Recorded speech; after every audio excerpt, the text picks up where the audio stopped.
Hey guys, today I'm going to be teaching you how to replace a water pump kit on a 15 horsepower 2-stroke Yamaha outboard. This is a service I do yearly to ensure the motor stays cool. That's the part number there. These impellers, they're made out of rubber. They deteriorate pretty quickly. You would see, once I pull it apart, you'd see hairline fractures and the flaps there. Here's all the tools we'll be using. Just a small ball peen hammer, little punch, shifter, small shifter, 10mm spanner. Need the open end, a 12mm socket on a ratchet there, either bull nose or long nose needle nose pliers, and maybe even a torch. So that'll be handy. Safety gear. Got a pair of safety glasses. Also have boots on, just in case anything crushes me toes, and a pair of gloves. Another thing that's worth using, get a bucket or a milk crate, just so you can drop the gearbox into something, make it a bit easier. Another thing I forgot to mention, also used a bit of this King Chrome high performance grease. Just get it from Bunnings, and Loctite. Lead and lead compound free.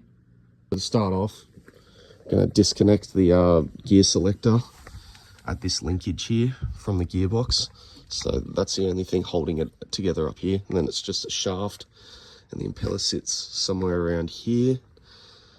And then we've got a couple bolts there, and there, 4, and should be able to drop that whole leg off. So we've started by putting this in reverse to get more access down here. As you can see, that moves up and down. You want to undo this lock nut here and then unscrew this. And then once you're done there, it should be freed. There you go. So that there's disconnected. So this whole gearbox is free to go. Next step, you want to crack all these bolts on the bottom here, just 4 of them at 12mm. You get a bucket. You can also use a milk crate or something or other. Chuck it underneath of it so you don't slam the transom on the floor. Chucked my gloves back on. A bit of a pain to get into. You're definitely going to need anti-seize when I put this back together. It looks like there was some actually on there previously, but still might need a bit more. Alright, that's all of them. Give it a wiggle, maybe even a tap. Ideally you would use a soft face mallet, but I think I can pull it off like that. There you go. As you can see, we didn't have enough height because it's just on the trailer. Don't have it on a workbench, so we had to tilt the motor side a bit, but now it's out. We can work on it. So now your impeller's in here. It's just these four bolts, and you should be able to access it. After we do that, so we'll take the old one off, obviously, put the new one on, wipe this grease off, put some new grease on it, and then it should be able to just go straight back up into the motor. Strange washer here. I'm pretty sure it's to keep pressure down and prevent leaks and whatnot out of the housing for it.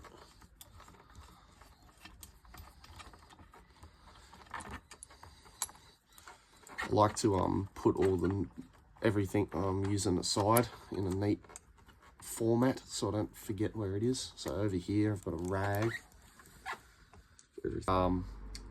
The part where the water actually goes through is at the aft, at the rear of where the propeller is facing. Just remember that for when you're reassembling. Chuck it all over here, all nice rag. As you can see here, it's probably can go for a bit longer, but I prefer to change them yearly. Another important thing to remember when you're taking this off, there's a keyway in here. Do not lose that. That will come out very easily. I've got new parts from Outboard Spares. That's just down in Seaford. Before I pull this apart, obviously you can still return it if it's in the packaging. always check that the impeller's the right size. That there should be fine. As you can see here, the top housing for the impeller sits like that. There's an O-ring here. We're just going to replace all of this. It's all old. I had to use before the video started, I've used a hammer and a pin punch. I don't know where it's gone to. There it is. Just a small pin punch and gone in through here. As you can see, it overhangs a bit and you can easily get it in. Just work your way around it. It takes a bit, but it'll come off eventually. So pop the old one out. As you can see, where is it? Here. Just used a bit of this King Chrome marine grease. Get it in there because it's a tight interference fit in there. Just need to replace this O-ring. Might also grease this up. Make it a bit easier. Not too much. As you can see there, pressed all the new parts in, the O-ring and whatnot. So this is ready to go. So we're going to take this plate off as well, since it came in a kit. Undo this nut for your gear selector, chuck it back over here with your parts. That's got a bit of tension on it.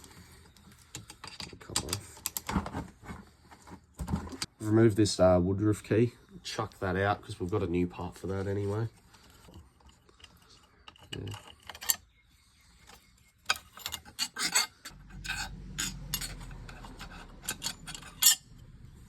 Before I put these two nut bolts in, I'm just going to chuck a bit of anti-seize on it, prevent them from corroding.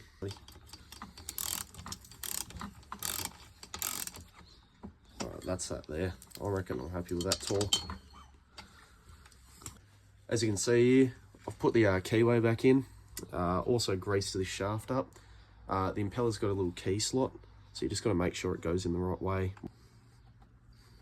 There you go. So now that's seated on there by the old one. So you got to just make sure that you turn the shaft in the right way when you put the housing on top.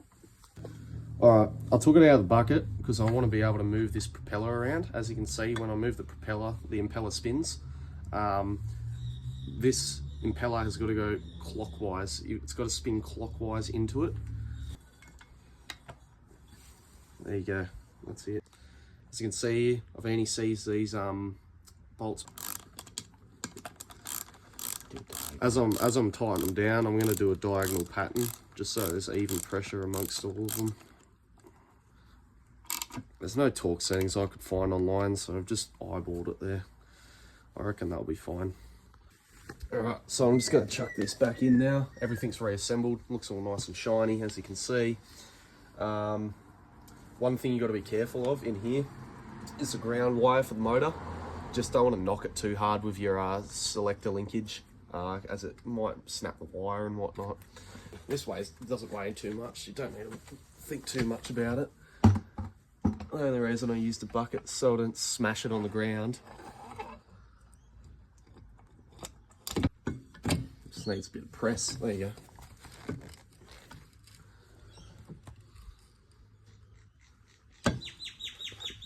There you go, and that's back together.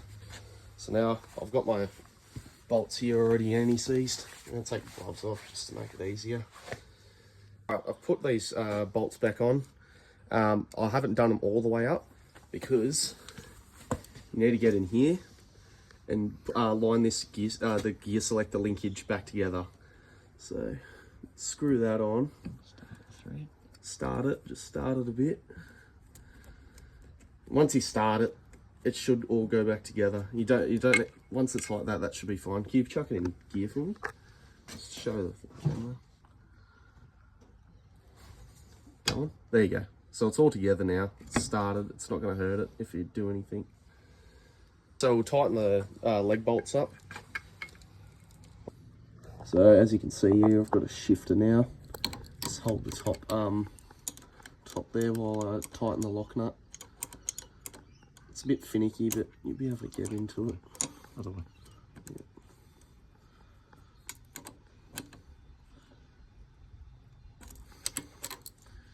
You might need to go a bit tighter on that shifter there.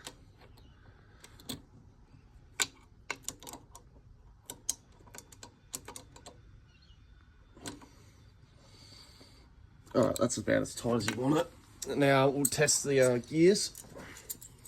So you want no interference. So what are we in now? That's reverse there. Neutral. Prop spins freely, as you can see. Forward. That's forward there. Locked into gear. There's reverse. Go back to reverse. That's reverse there. Locked into gear. Now, test it. We'll put the telltale ears on and test it. Keys in. Close. Throttle. Choke. Nah, I don't need choke. Give it a bit of choke. Give it a choke. Give it a lot of choke.